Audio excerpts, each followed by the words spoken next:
Hi everyone, it's Kasia from Tarot Map, and let's talk about the Virgo constellation today. Why today? Because later on today in the evening the moon will be actually passing through constellation of Virgo. Virgo is a mutable earth sign, and I prepared some images and some information for you to take a look at why Virgo is such a beautiful and important constellation.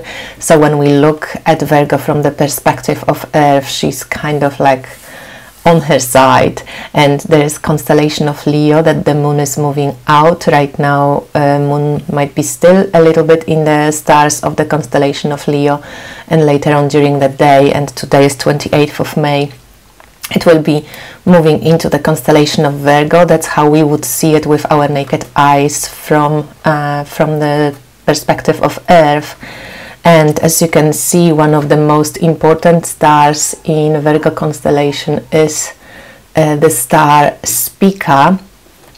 In general, Virgo has a couple of big stars, and it's quite an important constellation because it's visible and it's quite large in the skies. As a constellation, Virgo is from the prehistoric times connected to the cult of the great goddess, who was both, you know, a virgin and a mother. Virgin, of course, had a different meaning in ancient times. It was a woman that was independent, most often a priestess. She was very strong and ruled kind of over herself, and was not ruled by her husband. So Virgo is a constellation in tarot card. This is from the Celestial Tarot, is connected to Hermit very often, rules the archetype of the Hermit, and we can see here this earth element. Virgo is ruled by the planet of Mercury, even though I would give Virgo maybe a rulership of, like, Chiron would be a good ruler for Virgo as well as a healer. Virgo rules the house of health and work, and here we have that sigil of astrological Virgo, which is that virgin with the witch shaft. And as I mentioned, Virgo is a mutable earth, so when we see the energy change, it's changing from the sign of Leo, which is, you know, strength and fire sign. It's fixed fire. Here in this particular deck, it's Queen of Wands, and it's changing into that Prince of Pentacles, of mutable earth.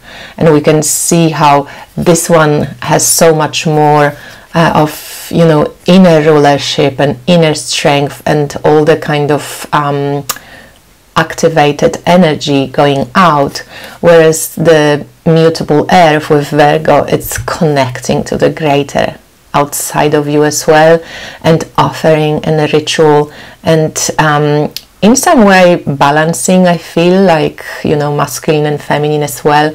But it's a very kind of, Virgo loves to be in a ritual, and it's a very ritualistic kind of sign, forever connected to the great mother, great goddess. And here we will be talking a little bit about the moon, because that's what we are basing our video on, like moon changing and the constellational barriers or borders. So moon in this deck is connected to High Priestess and to the Hermit, so we're kind of moving away from that strong fire energy of Leo moon and moving towards the High Priestess and the Hermit, so you can feel how the energy is different. It's much more inward, it's much more reverent, it's much more quiet, and really inviting you to use your mind, because Virgo is ruled by Mercury. Use your mind in a way that creates that peacefulness, that spaciousness and sacredness of language, sacredness of the words that we use, and whatever we also take in at this time. It's really important. So in Carnivore cards, holistic astrological cards, Virgo is connected to the keyword of accuracy. And Virgo people very often, from tropical perspective, have the ability to see what's not working and know how to make it work. They are able to oversee systems, and they are able to be really good healers when it comes to this, of physical systems like our bodies, but also of any other system that requires like overview and seeing which dots are kind of weak links, and they are able to fix things very well. So very often Virgo are called critical because they can see what's not working and they know how to make it work. And if somebody can't take it, you know, sometimes they overzealous with their advice, but it's very interesting like this when it comes to Virgo energy.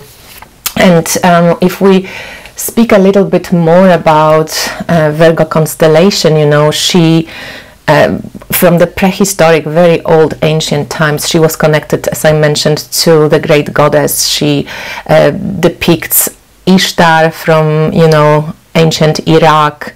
She was the queen of stars, and she was the lover of the corn god Tammuz, whose death she mourns every autumn when the corn is cut down in his prime, you know, so when he's kind of cut down. So the myths are reappearing, and they are actually kind of evolving and taking on the new myths. So you could see it in the Greek myth of Persephone and Demeter. You can see it with Isis and Osiris. You can see it with Cybele and Attis. You can see it with Venus and Adonis.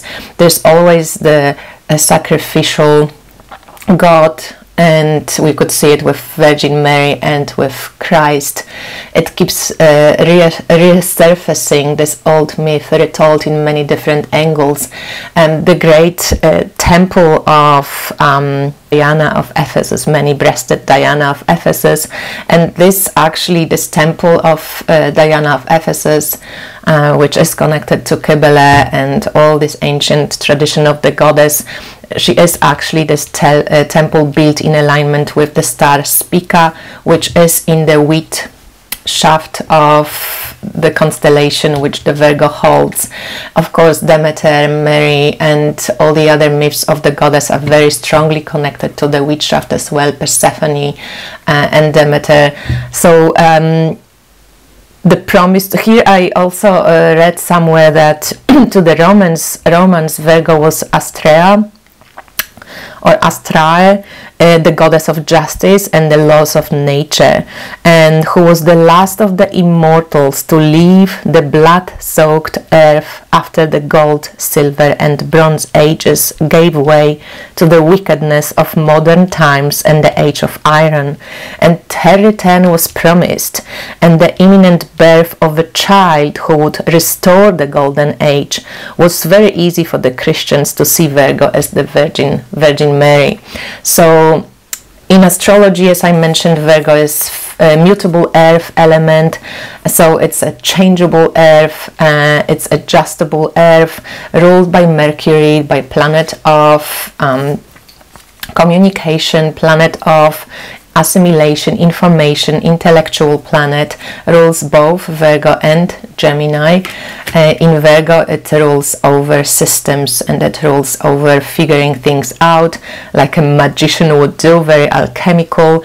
And the real nature and meaning of Virgo lies in the matriarchal virgin goddess of the distant past, who was later turned into the Virgin Mary. And you can get my class on Mary inspired class, where I share also a little presentation of what I think the lineage of Virgo of Mary was, and I share interesting spreads and with tarot, like different spreads with tarot that you can do based on Mary. And also I share my personal kind of bits and bobs, you know, that I created, like different rosary styles and so on. So if you feel like about 2 hours of inspiration and quietude, you can get my class and get inspired by this kind of Virgo energy and Mary energy. And just keep your heads up, look up in the sky. Spica is very bright. You can use any of the constellational apps, and you can check that the moon will be indeed entering the constellation of Virgo, and she lies between Leo and Libra, so moving out of Leo and into Virgo right now. The moon will be in Virgo for a couple of days. In the spiral astrology readings that I do, Virgo belongs to the realm or portal of abundance, and we can see how this is connected also to the imagery like the palm leaf and the wheat shaft that she's holding. She's always connected also to abundance, to harvest, to ritual, to what we are here to be grateful for staying open to all those different ways abundance shows up in our lives. And this realm of abundance, it's really asking us to stay open in our hearts, to see the beauty of creation around us, and to say thanks, and to use ritual as a way to connect, like this Page of Wands, to connect to this amazing, fluctuating, ephemeral, but yet so strong and potent energy of the Great Mother that's all around us right now. At the same time, I would like you to take a look at the skies and see where our wonderful Jupiter is. Here in the tarot, Jupiter is connected to the Wheel of Fortune because, of course, he was the god of, god that creates laws and gives people fortune or takes it away. It showers with opportunities, but it's up to you to use them, right? So Jupiter right now is actually sitting on the precipice of Aries constellation, moving out of constellation of Pisces, out of water, into that very imperial, fiery constellation of Aries. So we, together with Karnitsor, the creator of this holistic astrological cards, inviting you to a workshop where Jupiter will be explored from both perspectives. Tropical, we will be looking at cycles of Jupiter, we will be looking at where Jupiter is in your own chart, how does it want to express itself, where are you going to be showered with abundance, kind of quite instinctively, naturally, where you need to stay open for opportunities and practice reverence and trust and openness.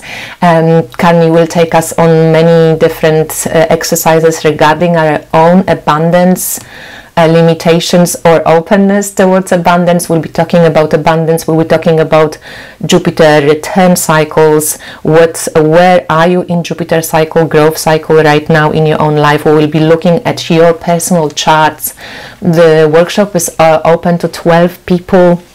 So it's an intimate group, and I think you are going to really gain a lot of insights, even if you know astrology. But it's open to everybody. You don't have to have deep knowledge about astrology.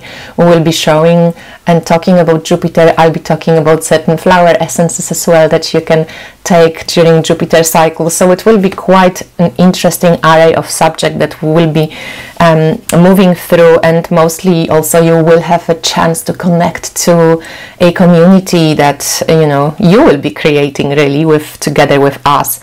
So I invite you. It's on the 3rd of June on Saturday, at times that are right for Europe and for the US and UK.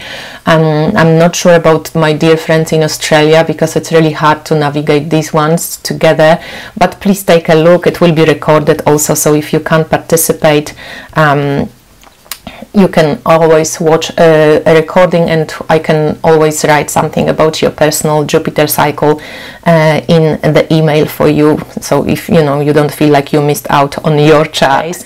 I also wanted to share this gorgeous Power of the Yin Oracle deck. It's created by Dave and Lee and illustrated by Yael Bernhardt, and it's a 58 card deck to connect with the wisdom of the Yin. There's also, you know, my words on the box, which I thought it's so cute. It says, the energy of these cards makes me slow down, take a deep breath and come back to my body, which is very, very true. And I wanted to show you a couple of cards. So the deck comes in the hard box. It comes with a pamphlet which actually shows you more what are the archetypes of the yin power, the journey of the deck, and then the different sets that you can use. The cards are kind of accumulated into how to work with this deck and so on. And you have also access to a lot of information on Daven's website, which I recommend to take a look at. The cards have text in the back of them, so as you can see, there's all these different borders, different colors. It looks really beautiful. The size of the card, if this is the regular tarot deck, it's a little bit bigger, but it's not huge, so it's wider and a little bit taller. And I'm just going to go through the cards so you can take a look, and then maybe I'm going to pull one card for us so we can see and read the back of the cards. So as you can see, it's a very feminine deck, a very kind of round, as I would say, not many hard edges, very flowing energy, spiraling energy. And yeah, the artwork, of course, it's a personal style, so some people will like it more than others, but all in one, I think it's a beautiful project. I'm really excited about this deck. Daven sent me before a couple of her cards for like preview review before her Kickstarter, and it was 17 cards, and I used to actually use them for readings for people. I think it's a really gorgeous gorgeous project, very soft. If you're into feminine decks, this will be a deck that you probably will reach for.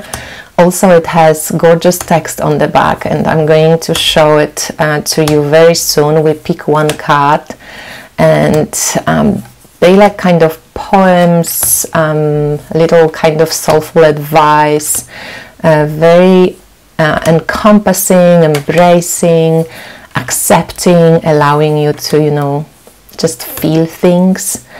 So power of the yin obviously is not the yang, so it's more receptive, it's more staying open, it's more, that's very Virgo also, staying grateful, staying in abundance, in flow, trust.